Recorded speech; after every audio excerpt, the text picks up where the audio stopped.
This is the part of the Epstein story they never wanted you to see. These files were supposed to stay hidden forever, buried deep within government vaults, containing secrets that could shake the very foundations of power. And now, everyone's asking the same question. Why? Why is the government still hiding what's inside? The answer is more shocking than you can imagine. Just when you thought the Epstein saga couldn't get any stranger, it did. Recently, the House of Representatives voted to force the release of all the secret government files on Jeffrey Epstein. The vote was 427 to 1. That single no vote came from Congressman Clay Higgins. He went public, arguing that dumping all the files without care would be a disaster.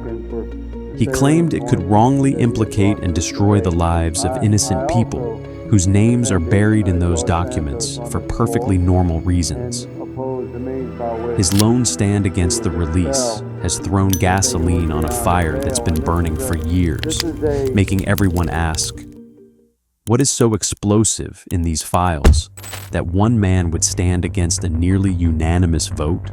To understand why this matters, we need to go back to where it all started. And this is Incident Explained, where facts meet the unbelievable. So, who was Jeffrey Epstein? On the surface, he was a New York financier, a multi-millionaire with a mysterious past who built a life of extreme luxury. He had a private island, a fleet of private jets, and a black book of contacts that read like a who's who of the global elite. We're talking presidents, princes, movie stars, and many CEO. But underneath that glamorous surface was a dark, horrifying secret. Epstein was a convicted sex offender, accused of running a vast sex trafficking network involving underage girls. He was arrested in 2019, facing life in prison, but he never made it to trial. He was found dead in his jail cell, a death that was officially ruled suicide, but one that sparked 1,000 new questions. Raising some new questions about this video. And that brings us to the files. When the government investigated Epstein, they didn't just find a few incriminating emails. They seized everything. We're talking a truckload of evidence, over 300 gigabytes of data. Inside these files, flight logs from his private jet detailing who flew where and when, schedules, emails, and financial records, and most importantly, sealed testimonies from victims and witnesses containing names and graphic details that have been hidden behind black bars, redacted until now. These aren't just random papers. They are a potential roadmap to Epstein's entire network. Every name, every connection, every secret deal.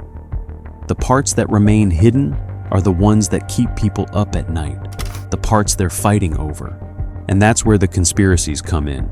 Ever since Epstein's death, the internet has been buzzing with one major theory: the client list. The idea is that Epstein didn't just have powerful friends, he had powerful clients. The theory goes that he was using his trafficking network to blackmail some of the most influential people on the planet. The speculation is that the unreleased files contain this list, and that if it ever came out, it would expose high-profile individuals and shake powerful institutions to their core. Now, to be clear, the government has claimed that no such list exists, but that hasn't stopped the flood of theories. People believe the real truth is still being covered up, and that leads us to the biggest question of all. Why hide any of it? So, why is the government holding anything back? There are two sides to this, and you need to hear both. On one side, you have officials who are urging caution. They argue that releasing everything, unredacted, would be incredibly dangerous. They say these files are full of names of people who aren't accused of any crime. Think pilots, maintenance workers, assistants, people who were just doing their jobs. Releasing their names could destroy their lives and wrongly connect them to these horrific crimes. They also argue it's about protecting the victims. Many of these documents contain deeply personal and traumatic testimonies, and releasing them could re-traumatize the very people who have already suffered enough. They warn that a total data dump would just create more chaos and misinformation. But then there's the other side, the side that's screaming for total transparency. They say that after all this time, the public deserves the full, unvarnished truth.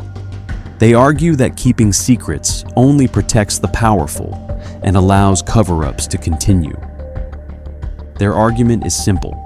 The only way to get real accountability is to put everything out in the open. Let the public see who was involved, who knew what, and who looked the other way. They believe that without full transparency, we'll never have justice, and the public's trust in the institutions meant to protect them will be broken forever. So, that's where we are. A battle between privacy and transparency, between protecting the innocent and exposing the guilty. And it leaves us with a huge unanswered question. Should every detail of the Epstein files be released, no matter who it hurts? Or is the government right to hold some of it back to protect innocent people and victims? There's no easy answer. Comment below what you think and why. And this is Incident Explained, where facts meet the unbelievable.